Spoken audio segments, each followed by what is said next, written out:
Tingnan nyo si Melo Cactus, guys. Hindi siya ibang-iba yung paglabas ng bulaklak niya. Yan lang siya, oh.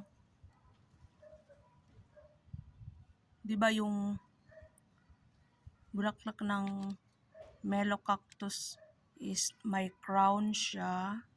Pero ito, hindi siya nagkaroon ng crown. Ayan. Siguro kasi nangulubot siya, oh. Parang kulang siya ng tubig. Hindi ko kasi siya na diligan palagi. So, ganyan yung katawan niya, oh. Parang walang tubig.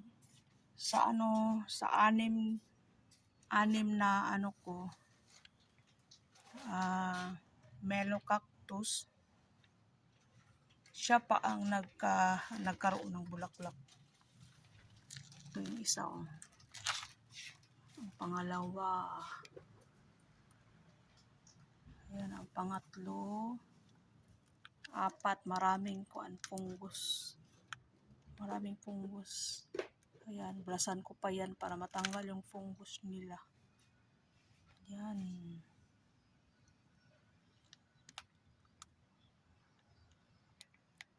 Okay, yun lang guys. Thank you for watching. Bye!